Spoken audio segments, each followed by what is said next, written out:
Mari kita bersatu di dalam doa. Tuhan Yesus Kristus, kami bersyukur kepadamu untuk anugerah kasih setiamu bagi kami, sehingga kami boleh kembali bertemu di dalam ibadah online pada saat ini.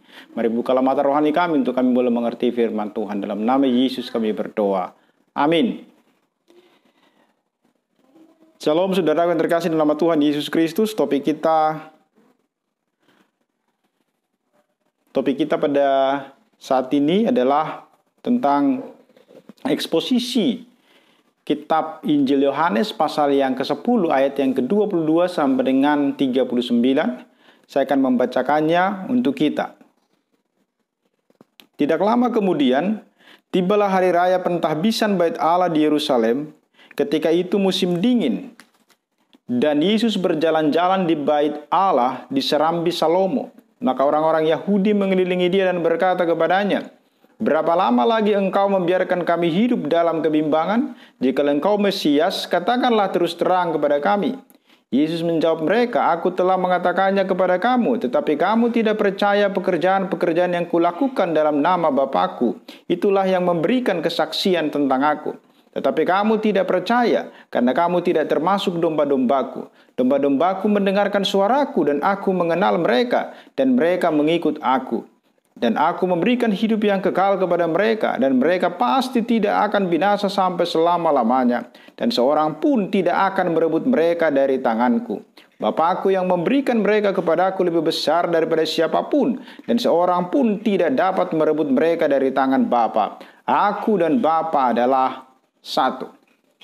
Saudara yang terkasih dalam nama Tuhan Yesus Kristus, dalam hidup kita ini kadangkala kita menemukan orang yang sebenarnya memiliki pengetahuan yang tinggi, tetapi lebih suka mengandalkan pemahamannya sendiri, dan kadangkala tidak mau menerima satu kebenaran jika hal itu bertentangan dengan logikanya, dengan prinsipnya ataupun dengan sesuatu hal yang diyakininya.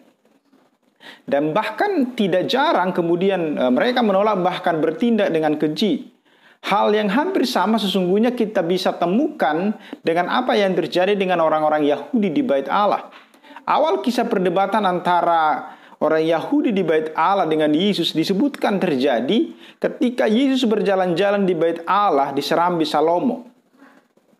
Bukan karena Salomo sesungguhnya yang mendirikan itu, tetapi karena tempat itu didirikan di lokasi yang sama dengan serambi pertama yang memakai nama Salomo, sehingga nama itu tetap dipertahankan oleh karena kemasyhurannya. Dan waktunya disebutkan adalah pada hari raya pentahbisan Bait Allah di Yerusalem, dan ketika itu musim dingin. Di ayat yang ke-22 kita lihat. Hari raya itu diperingati setiap tahun untuk mengenang pentahbisan mezbah baru dan penyucian Bait Allah oleh Yudas Makabe setelah Bait Allah dan mezbah itu dicemarkan. Bagian ini adalah ucapan pengajaran Yesus yang terakhir di depan publik sebelum ia masuk ke Yerusalem. Pada waktu itu, Tuhan Yesus sesungguhnya sudah melihat bahwa ada terjadi pengelompokan, yaitu antara kelompok dia dan para pengikutnya dengan kelompok orang-orang Yahudi.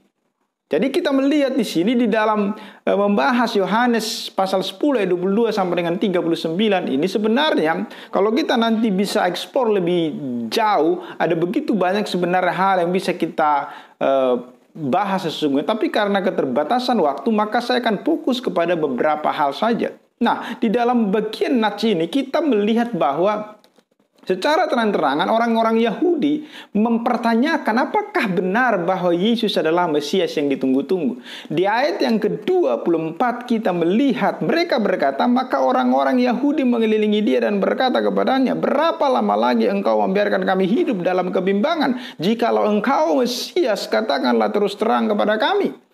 Jawaban Yesus malah balik bertanya dan memojokkan mereka. Nah, kalau kita lihat di ayat 25 sampai dengan 26, Yesus mengatakan bahwa sesungguhnya di dalam bagian ini Yesus mengatakan, "Aku telah mengatakannya kepada kamu, tetapi kamu tidak percaya. Pekerjaan-pekerjaan yang kulakukan dalam nama Bapa-Ku telah memberikan kesaksian tentang Aku." Dengan kata lain, Yesus ingin mengatakan bahwa benar tidaknya tergantung kepada siapa yang mengatakannya. Percaya kepada yang berkata berarti percaya pada semua yang dikatakannya. Yesus mengatakan, bagian mana dari pekerjaanku yang tidak menyaksikan tentang aku yang tidak kamu percayai? Karena bagi Yesus kebenaran sejati itu dipercayai atau tidak dipercaya adalah tetap kebenaran. Tidak berubah dan tidak dapat diubah. Jadi di dalam hidup kita, ketika Yesus dikatakan bahwa Yesus adalah juru selamat, kita mau percaya atau tidak, kebenaran itu tetap tidak akan berubah karena kita tidak percaya. Maka itu yang diperlihatkan oleh Yesus di dalam bagian ini. Maka di situ sesungguhnya harus menentukan sikap. Orang yang mendengarkan, bahkan kita yang mendengarkan, harus menentukan sikap. Bila orang telah diberhadapkan pada pemaparan jelas tentang Yesus dan Injilnya, maka orang harus menentukan sikap. Percaya dan mengasihi dia atau menolak dan akhirnya membenci dia. Percaya kepada Kristus dapat terjadi tanpa harus ada mujizat sebagai bukti. Dan kita melihat itu dilakukan atau dibuktikan oleh Yohanes Pembaptis yang tidak pernah melakukan mujizat apapun. Namun kita lihat ada begitu banyak orang yang percaya bahwa Yesus adalah anak Allah hanya melalui kesaksian dan perkataannya. Ini juga membuktikan bahwa iman tidak tergantung kepada penglihatan. Tentukan sikap, pegang teguh firman-Nya dan taat sepenuhnya atau sebaliknya. Nah, selanjutnya secara khusus di ayat 27 sampai dengan ayat 30, saya akan menjelaskan tentang satu pengajaran penting dalam iman Kristen, yaitu jaminan Bapa kepada domba-dombanya. Pertanyaan yang sering dipertanyakan adalah, apakah orang percaya yang sungguh-sungguh percaya dapat meninggalkan imannya atau kehilangan keselamatannya dan akhirnya mengalami kebinasaan kekal?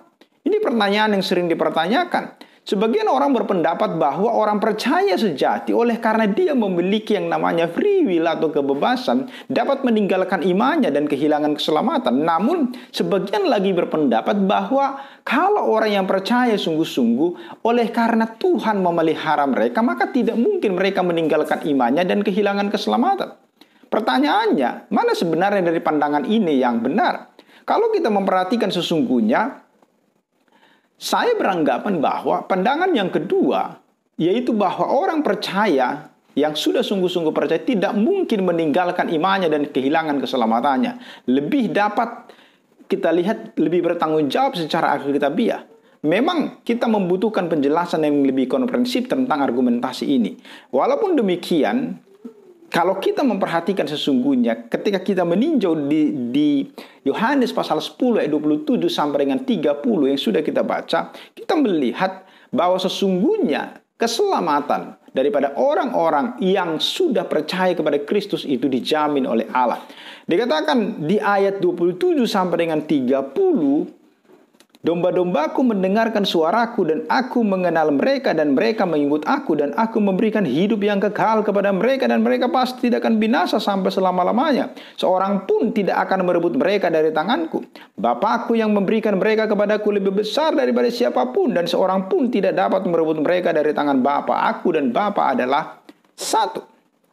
Nah, berdasarkan perkataan Yesus ini, kita akan melihat paling tidak ada 3 ciri-ciri atau karakteristik yang ditunjukkan. Pertama adalah karakteristik daripada domba-domba Kristus. Yang kedua, karakteristik hidup yang Kristus karuniakan kepada domba-domba itu.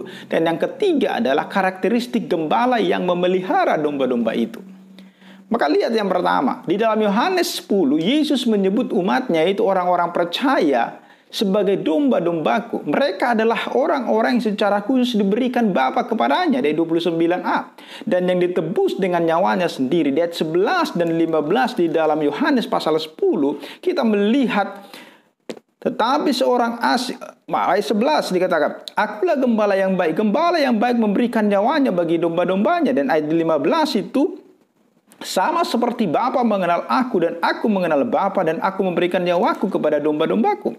Mereka memiliki karakteristik tertentu yang membedakannya dari orang-orang tak percaya.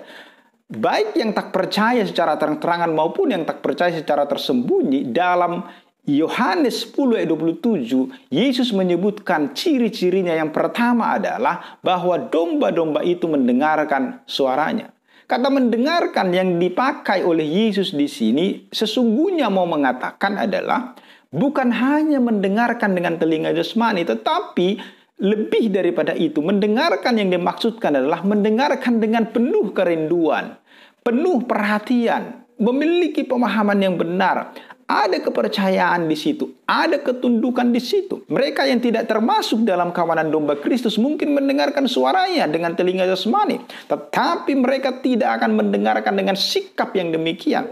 Mereka mungkin mendengarkan perkataan, tetapi mereka tidak akan memahami dan mempercayai perkataannya itu dengan sungguh-sungguh dalam hati mereka. Itulah yang terjadi kepada orang-orang Yahudi yang sedang bercakap-cakap dengan Yesus di ayat 24 sampai dengan ayat 26 itu. Orang-orang Yahudi yang bertanya, berapa lama lagi engkau membuat kami hidup dalam kebimbangan? Sebenarnya mereka sudah mendengar, tetapi mereka tidak percaya sungguh-sungguh. Tetapi domba-domba Kristus, mereka tidak hanya mendengar suara dengan sambil lalu saja, tetapi mereka mendengarkannya dengan penuh kerinduan dan perhatian. Mereka kenal suaranya, memahami maksudnya, mempercayai janji-janjinya, dan menuruti perintah-perintahnya. Kalau kita baca di Yohanes 10 ayat 3 sampai dengan 4, untuk itu penjaga membuka pintu, dan domba-domba mendengarkan suaranya, dan ia memanggil domba-dombanya masing-masing menurut namanya dan menuntunnya keluar. Jika semua dombanya telah dibawanya keluar, ia berjalan di depan mereka, dan domba-domba itu mengikut dia karena mereka mengenal suaranya. Jadi kenal dengan suaranya. Mereka bisa membedakan, domba-domba bisa membedakan yang mana suara yang asing, yang mana suara yang sering mereka dengarkan. Ketika mereka mendengarkan suara asing, mereka tidak akan mau mengikutinya. Sebaliknya, mereka justru akan lari menjauhinya.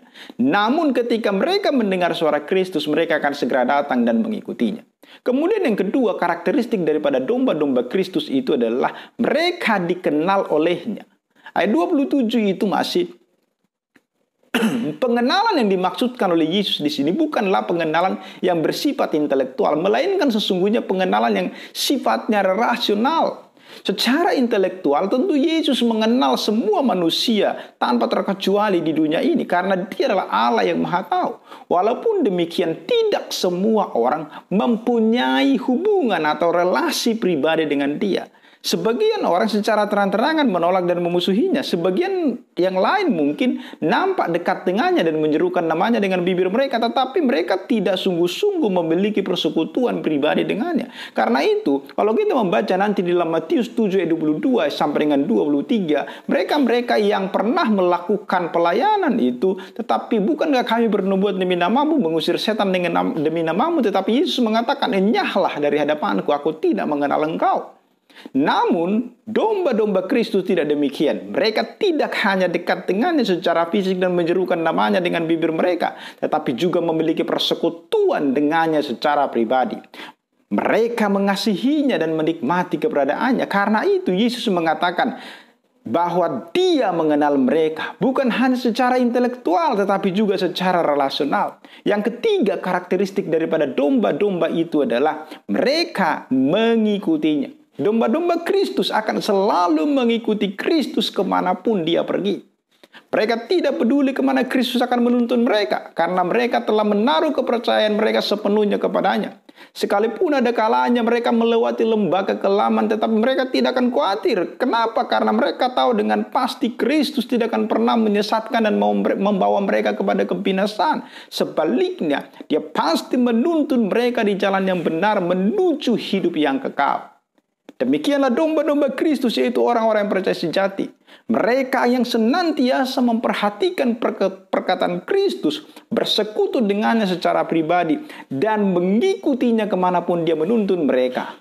Maka tidak mungkin mereka dapat tersesat dan menjadi binasa. Tidak akan mungkin. Maka kemudian yang kedua, secara garis besar yang kita lihat, apa yang menjadi karakteristik hidup yang Kristus karuniakan itu kepada domba-domba itu.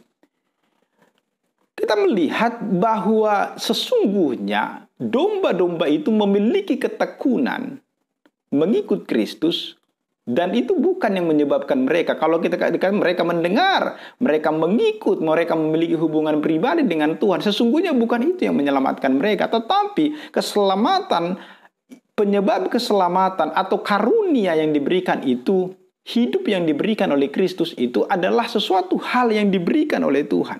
Jadi tanpa hidup yang Tuhan berikan, maka mereka akan binasa. Jangankan bersekutu dan mengikuti Kristus dengan tekun, memahami dan mempercayai perkataannya saja, mereka tidak akan mungkin mampu untuk melakukan itu. Jadi pertanyaannya, bagaimanakah karakteristik hidup yang Kristus berikan kepada domba-dombanya? Karena keselamatan domba-domba Kristus sangat tergantung kepada hidup yang Kristus berikan kepada mereka. Maka jawaban atas pertanyaan ini akan menentukan apakah mereka dapat kehilangan keselamatan mereka atau tidak. Berdasarkan perkataan Yesus dalam Yohanes 10 ayatnya yang ke-28, kita dapat mengetahui karakteristik hidup itu. Yang pertama adalah hidup yang kekal itu diberikan bukan karena ada yang dilakukan oleh domba-domba. Maka jangan ada yang berkata bahwa hidup kekal surga karena usahanya. Tetapi lihat, hidup kekal itu diberikan, dikaruniakan kepada kita.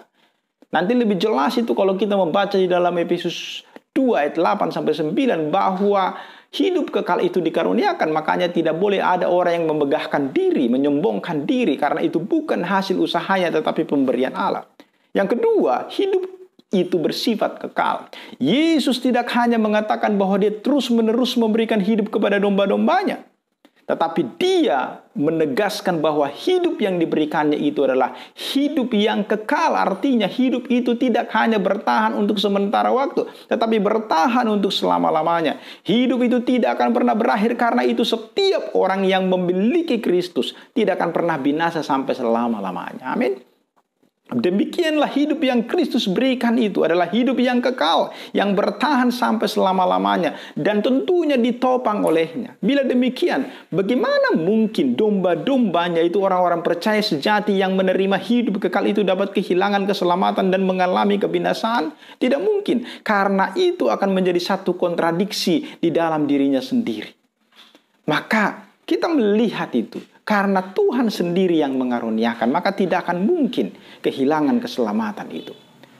Yang ketiga, secara garis besar yang kita lihat, siapa atau karakteristik daripada gembala yang memelihara domba-domba itu.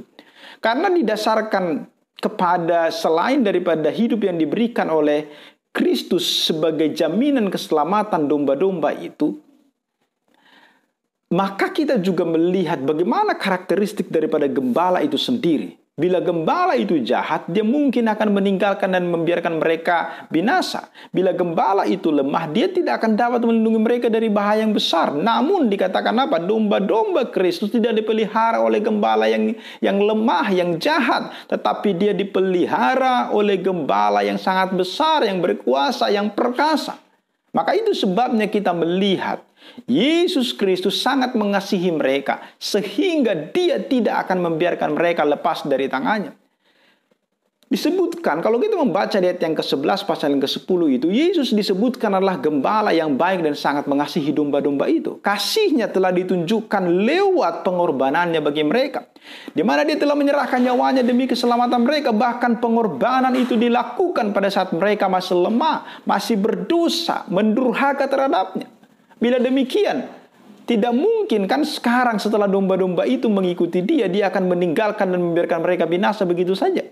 Masakan dia akan membiarkan pengorbanannya menjadi sia-sia? Tidak mungkin. Bila dahulu ia telah berkorban sedemikian rupa demi keselamatan mereka, lebih-lebih sekarang dia pasti akan memelihara hidup mereka. Karena itu Yesus berkata, seorang pun tidak akan mungkin bisa merebut mereka dari tanganku. Tetapi ingat, iblis memang berusaha merebut kita dari tangan Kristus. Dia akan berusaha menyesatkan jalan kita dengan segala macam tipuan yang licik. Dia akan berusaha menjatuhkan kita dengan berbagai persoalan, pencobaan yang berat. Dan kadang-kala di dalam kebodohan dan kelemahan kita, mungkin saja kita tersesat dan jatuh. Namun, Kristus sebagai gembala kita tidak akan pernah membiarkan kita lepas dari tangannya. Dia tidak akan membiarkan kita terhilang dan binasa. Dan dia pasti bertindak menyelamatkan kita. Yang kedua, karakteristik daripada Bapa itu. Bapa lebih berkuasa dari siapapun sehingga tidak ada seorang pun yang dapat merebut mereka dari tangannya. Dikatakan di sana, Bapakku yang memberikan mereka kepadaku lebih besar daripada siapapun, dan seorang pun tidak dapat merebut mereka dari tangan Bapa. Ayat 29 itu. Domba-domba itu tidak hanya dipelihara oleh Kristus yang begitu mengasihi mereka, tetapi juga oleh Bapa yang perkasa, yang lebih berkuasa dari siapapun. Dia adalah pencipta, penopang seluruh alam semesta. Dia adalah sumber dari segala kehidupan yang ada. Bila dia memelihara domba-domba Kristus, siapakah yang dapat merebut mereka dari tangannya? Tidak ada. Di dalam genggaman tangannya, kehidupan dan keselamatan kita pasti akan terjamin sepenuhnya. Dan yang ketiga yang kita lihat karakteristik daripada gembala itu, Yesus Kristus dan Bapa adalah satu, disebutkan ayat yang ke-30 itu. Maka seandainya hanya Yesus yang mengasihi domba-dombanya, sedangkan Bapa tidak.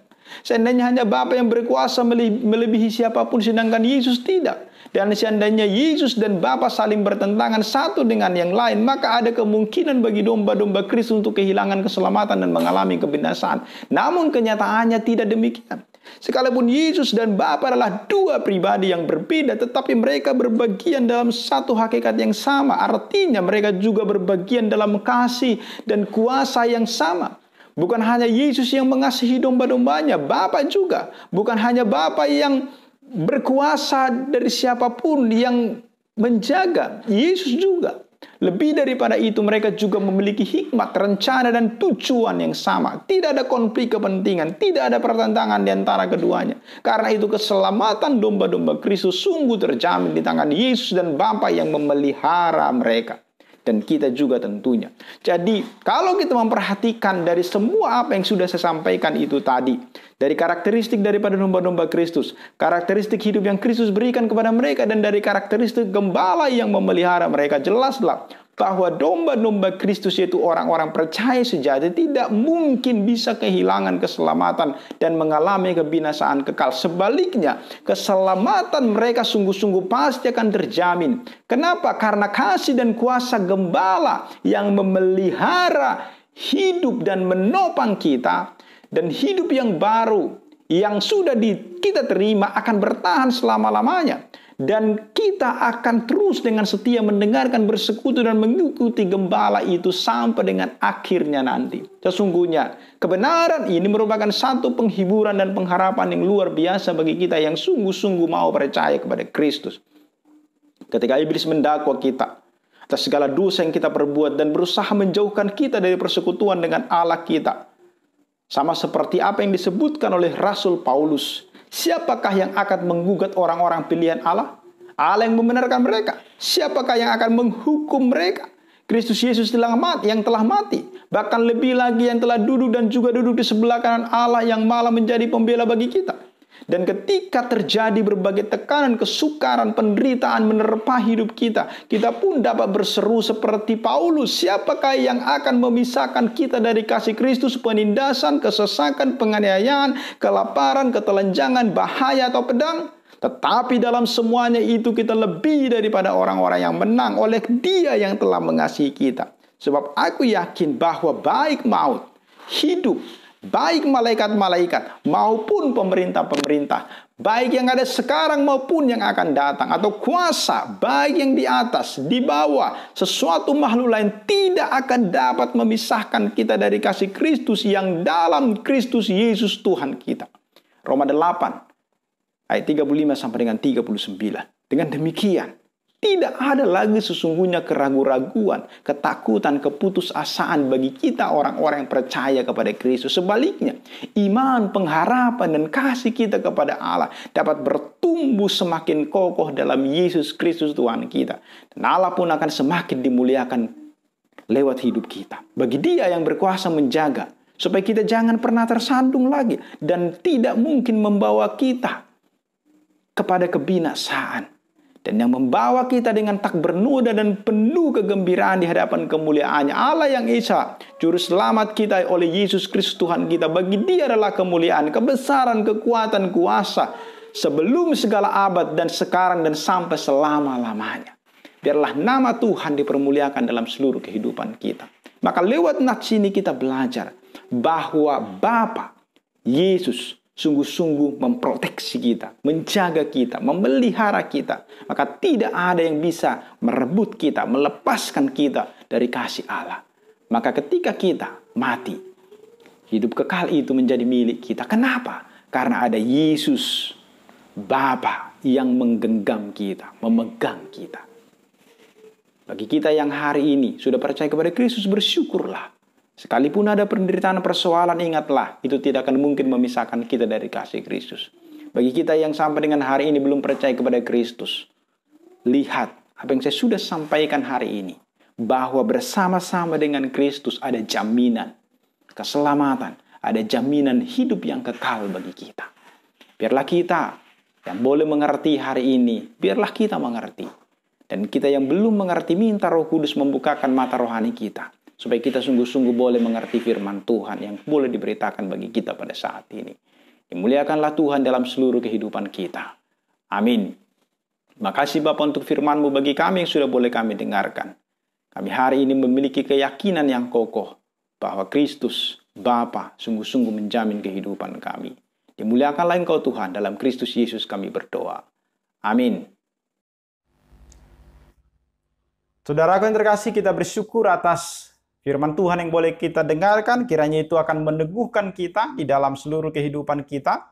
Dan kita meyakini bahwa jaminan Kristus itu nyata terus, sehingga kita tidak takut lagi menjalani kehidupan kita setiap hari. Karena ketika hidup kita berakhir dalam dunia ini, ada Kristus, ada Allah yang menjamin kehidupan kita.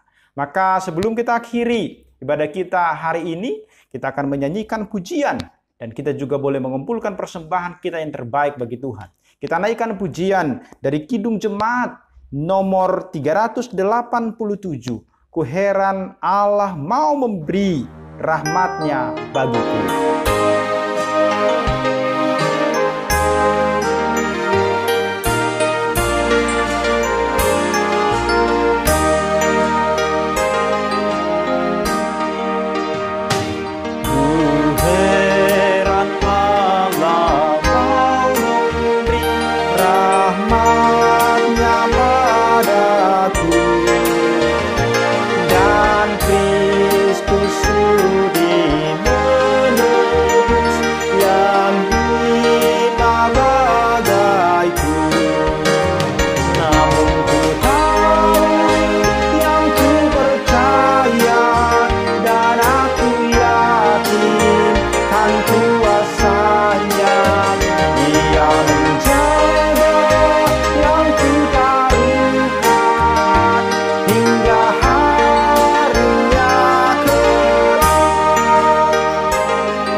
Terima kasih Bapa di dalam surga untuk kasih anugerah-Mu bagi kami pada saat ini. Kami sudah boleh mengikuti ibadah secara online pada saat ini. Berkatilah setiap orang yang boleh mendengarkan, mengikuti ibadah ini. Biarlah hidup kami akan terus boleh Tuhan berkati. Bersyukur untuk kami yang boleh memberikan persembahan hari ini. Biarlah persembahan itu menjadi dupa yang harum di hadapan Tuhan. Setiap kami di tempat ini, di tempat di mana kami berada yang boleh mengikuti ibadah online ini ya Tuhan. Apapun pergumulan, persoalan yang sedang kami hadapi secara pribadi sekarang ini, apakah itu masalah sakit penyakit dalam tubuh kami, perekonomian kami, masalah keluarga, studi, mencari pekerjaan, di dalam pekerjaan atau hal apapun Tuhan yang merisaukan hati kami sekarang, membuat hidup kami terasa berbeban berat.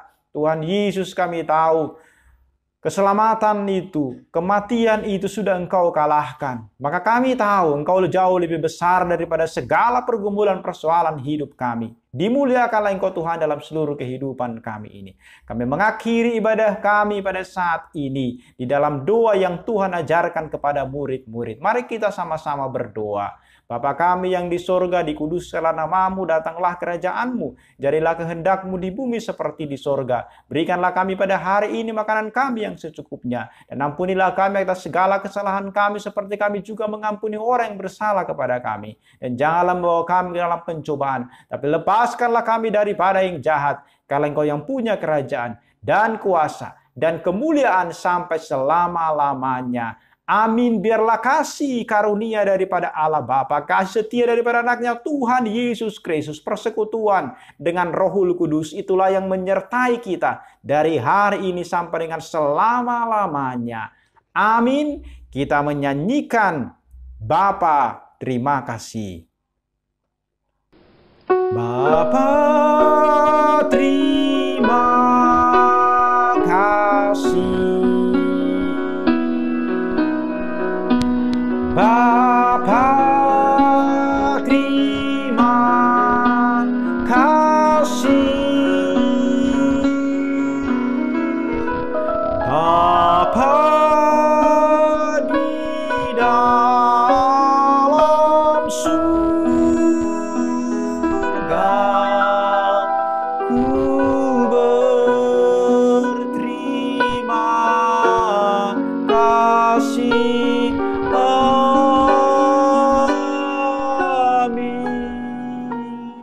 Amin. Tuhan memberkati kita. Sampai ketemu di dalam ibadah selanjutnya. Shalom.